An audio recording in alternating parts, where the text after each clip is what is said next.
Nation news کے معزز ناظرین، نئی ویڈیو میں خوش آمدید۔ ناظرین، عربوں کے لیے تاریخ کا شرمناک دن، روس بھی میدان میں آ گیا، اسرائیل کی چیخیں، ٹرمپ کا دماغ گھوم گیا، ایران کے خلاف اب تک کا خطرناک ترین کام کر دیا، ترک صدر طیب اردگان کے صبر کا پیمانہ لبریز، جنگ کرنے کا اعلان کر کے پورے یورپ پر سختہ طاری کر دیا، اسرائیل کے بڑے مخالف عرب ملک نے بھی گھٹنے ٹیک دیے، جلد تسلیم کرنے کا عندیہ دے دیا، اسرائیل کا فلسطینیوں کے خلاف بونڈا ترین کھیل بے نقاب ہو گیا۔ ناظرین، آج کی ویڈیو میں ہم آپ کو بتانے جا رہے ہیں کہ اب کون سا عرب ملک اسرائیل کو تسلیم کرنے جا رہا ہے۔ روسی صدر پیوٹن نے ایسا کیا کر دیا کہ امریکہ سمیت اسرائیل کی چیخیں نکل گئیں۔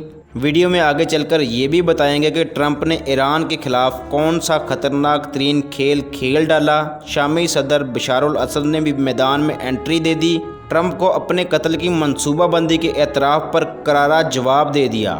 ویڈیو میں آگے بڑھنے سے پہلے اگر آپ نے ہمارے چینل کو سبسکرائب نہیں کیا تو ابھی سبسکرائب کر لیں، بیل آئیکن کو بھی دبا دیں۔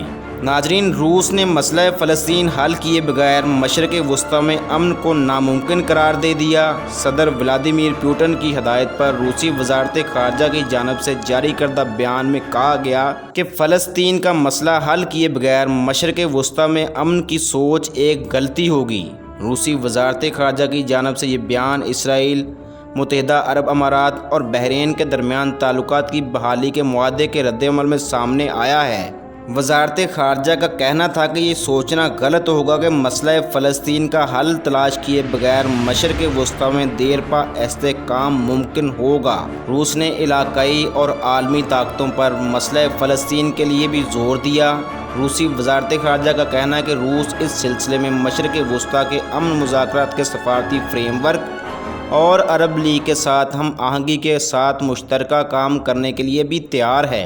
امریکہ نے اب تک کا خطرناک ترین کھیل کھیلتے ہوئے ایران اور لبنانی ملیشیا کے عہدیداروں پر نئی اقتصادی پابندیاں عائد کر دیں۔ العربیہ کے مطابق پابندیوں میں تہران میں بڑی تعداد میں ایرانی عہدیداروں کو ہدف بنایا گیا ہے۔ العربیہ .نیٹ کے مطابق امریکی حکومت نے لبنانی گروپ کی ایگزیکٹو کونسل کے سربراہ سلطان خلیفہ اسعد اور 2 کمپنیوں arch for engineering studies and consulting اور تنظیم کی ذیلی کمپنی معمار انجینئرنگ کے کانٹریکٹر اور انجینئرنگ پر پابندی عائد کر دی ہے۔ دوسری طرف امریکہ نے ایران کے 47 اداروں اور شخصیات کو بلیک لسٹ کیا ہے۔ ان افراد اور اداروں میں سائبر کے میدان میں کام کرنے والے افراد اور ادارے بھی شامل ہیں۔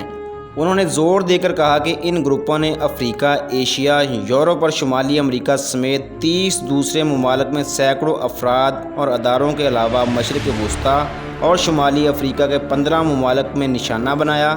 امریکی محکمہ خزانہ نے ایک بیان میں اعلان کیا کہ امریکہ لبنانی گروپ اور اس کے حامیوں کو نشانہ بنانے کے لیے پرعزم ہے۔ بیان میں کہا گیا کہ گروپ لبنان کے وسائل کا ناجائز استعمال کر رہا ہے، جبکہ لبنانی عوام بنیادی سہولیات سے محروم ہوتے جا رہے ہیں۔ وزیر خزانہ اسٹیفن منوچن نے کہا کہ گروپ نے سابقہ تعمیر عامہ اور نقل و حمل کے وزیر یوسف فینیانوس سمیت لبنانی عہدیداروں کے ساتھ مل کر دونوں کمپنیوں کو کروڑوں ڈالر کے سرکاری معاہدوں کے ٹھیکے دیے اور اب ٹھیکیداروں کو بلیک لسٹ کر دیا گیا ہے۔ تازہ ترین ڈیولپمنٹ کے مطابق امریکی حکام کا کہنا ہے کہ اسرائیل کے ساتھ امن معاہدے سے متعلق قطر کی طرف سے مثبت رد عمل بھی سامنے آیا ہے۔ خلیجی امور کے لیے امریکی نائب معاون وزیر خارجہ نے انکشاف کیا کہ قطر نے اسرائیل کے ساتھ معاہدے پر دستخط کرنے پر رد عمل ظاہر کرتے ہوئے کہا ہے کہ وہ اس سلسلے میں کھلے پن کا مظاہرہ کرے گا۔ تیمتھیس لینڈرنگ نے فون کے ذریعے پریس بریفنگ میں کہا کہ قطر کی اسرائیل کے ساتھ مفاہمانہ کوششوں کی ایک تاریخ ہے اور دوحہ اسرائیل کے ساتھ اعلانیہ بعض معاملات ڈیکنگ کرتا رہا ہے۔ دوستو، قطری سفیر محمد العمادی غزہ کی پٹی کے متواتر دوروں کے لیے جانے جاتے ہیں، جہاں وہ اس شعبے میں تحریک کے رہنما یحییٰ سنوار سے مل کر مشترکہ منصوبوں میں ہم آہنگی اور اسرائیل کے توسط سے قطری فنڈز وصول کرتے رہے ہیں۔ اگست میں العمادی نے کہا تھا کہ ہم غزہ پر اسرائیل کے ساتھ بات چیت جاری رکھے ہوئے ہیں۔ انہوں نے مزید کہا کہ وہ غزہ کی پٹی پر تل ابیب کے ساتھ اعلیٰ سطح پر رابطے کر رہے ہیں۔ اسرائیلی میڈیا کی اطلاع کے بعد یہ معلوم ہوا ہے کہ اسرائیلی فوج موساد اوریشن بیٹ، جسے جنرل سیکیورٹی سروس کے ایک سیکیورٹی وفد نے قطری حکام سے غزہ کی صورتحال اور اس کے تبادلہ خیال پر دوحہ کا دورہ کیا۔ دوسری جانب اسرائیل نے دعویٰ کیا کہ اس نے مقبوضہ بیت المقدس سے فلسطینیوں کے ایک نیٹ ورک کو پکڑا ہے جو مبینہ طور پر ایران اور لبنانی ملیشیا کے لیے جاسوسی کی سرگرمیوں میں ملوث ہے۔ اسرائیلی حکومت نے خبردار کیا کہ تل ابیب ان کی جاسوسی کے منصوبوں کو ناکام بنائے گا۔ اسرائیلی وزیر اعظم بنجامن نیتن یاہو کے ترجمان آفیر گینڈلمین نے بتایا کہ لبنانی ملیشیا ایجنٹوں کی بھرتی کے لیے ترکی سمیت مختلف ممالک میں اپنے گروپ تیار کر رہی ہے۔ ناظرین، امت مسلمہ کے شیر لیڈر ترک صدر طیب اردوان کا کہنا ہے کہ مستقبل میں دوستوں اور بھائیوں کے حقوق کے لیے بھی لڑیں گے۔ سماجی رابطے کی ویب سائٹ ٹویٹر پر ترک صدر نے لکھا کہ جمہوریت، ترقی، حق اور انصاف ویژن 2053 کے بنیادی اہداف ہوں گے۔ یہ اہداف انسانی اقدار کی بنیاد پر حل کیے جائیں گے۔ اپنے بیان میں طیب اردوان کا مزید کہنا تھا کہ ہم اپنے دوستوں اور بھائیوں کے حقوق کے لیے بھی لڑیں گے۔ اس سے قبل طیب اردوان کا کہنا تھا کہ مشرقی بحیرہ روم میں قدرتی وسائل کی تلاش کی مخالفت میں مصروف بعض ممالک پر واضح کر چکے ہیں کہ ان دھمکیوں کے آگے سر نہیں جھکائیں گے۔ ترک صدر نے ایوان صدر کے کنونشن سینٹر میں منعقدہ تقریب سے خطاب کرتے ہوئے کہا کہ مشرقی بحیرہ روم میں دھمکیوں کی زبان وقت کھو چکی ہے اور مخالف قوتوں کو معلوم ہو چکا ہے کہ ترکی کسی بھی زبردستی کے آگے سر نہیں جھکائے گا۔ انہوں نے کہا کہ ترکی مشرقی بحیرہ روم کے طویل ترین ساحلی علاقے کا حامل ہے جسے بیرونی طاقتوں کے ذریعے محدود کرنے کی اجازت نہیں ملے گی۔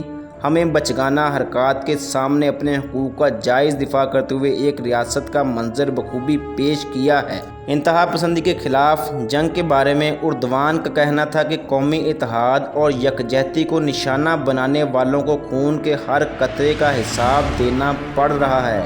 جس طرح ہم نے پہاڑوں میں چھپے جتھوں کو ختم کرنے کا سلسلہ جاری رکھا ہوا ہے، اسی طرح ہمارے شہروں میں روپوش ان کے ساتھیوں کو بھی کیفر کردار تک پہنچایا جا رہا ہے۔ دوسری طرف ترک صدر نے جرمن چانسلر انجیلا مرکل کے ساتھ ویڈیو کانفرنس ملاقات کی۔ ترکی وزارت مواصلات کی طرف سے جاری کیے گئے بیان کے مطابق مذاکرات میں ترکی، جرمنی باہمی تعلقات اور علاقائی پیش رفتوں پر بات چیت کی گئی۔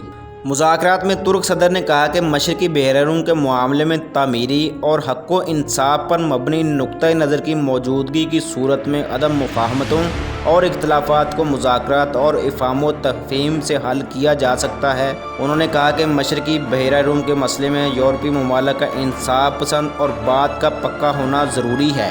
جہاں تک ترکی کا تعلق ہے، اپنے حقوق کے معاملے میں آخر تک پرعزم اور فعال پالیسی کا اطلاق جاری رکھیں گے۔ ناظرین، گزشتہ دنوں امریکی صدر کی طرف سے شامی صدر بشار الاسد کے قتل کی منصوبہ بندی کرنے کا اعتراف کیا گیا تھا۔ اس اعتراف کے بعد بشار الاسد نے بھی میدان میں انٹری دے دی ہے۔ شامی صدر نے کہا کہ امریکہ ایک بدمعاش ملک ہے جس نے پوری دنیا میں بدامنی پھیلائی ہوئی ہے۔ عالمی خبررساں ادارے کے مطابق شام کی وزارت خارجہ کی جانب سے جاری کردہ بیان میں کہا گیا کہ صدر ٹرمپ نے شامی صدر بشار الاسد کے قتل کا منصوبہ بنانے کا اعتراف کر کے ثابت کر دیا کہ امریکہ ایک بدمعاش ملک ہے جس کے شر سے دنیا کا کوئی ملک محفوظ نہیں۔ شامی وزارت خارجہ نے مزید کہا کہ شامی صدر کے قتل کے لیے یہی طریقہ انتہا پسند گروپوں نے بھی اپنایا تھا۔ دونوں میں کوئی فرق نہیں ہے۔ اس سے یہ بھی ثابت ہو گیا کہ انتہا پسندوں کا مائنڈ سیٹ کون ہے اور کون دنیا میں امن نہیں چاہتا۔ واضح رہے کہ امریکی صدر ٹرمپ نے گزشتہ دنوں فاکس ٹی وی پر اپنے انٹرویو میں انکشاف کیا تھا کہ وہ بشار الاسد کو قتل کرنا چاہتے تھے، لیکن اس وقت کے وزیر دفاع جیمز میٹس نے بزدلی کا مظاہرہ کیا اور اس منصوبے کو مسترد کر دیا۔ امید ہے ناظرین آپ کو ویڈیو پسند آئی ہوگی۔ مزید اپڈیٹس کے لیے نیشن نیوز کو سبسکرائب کریں۔ اپنی رائے کا اظہار کرنے کے لیے کمنٹ سیکشن کا استعمال ضرور کریں۔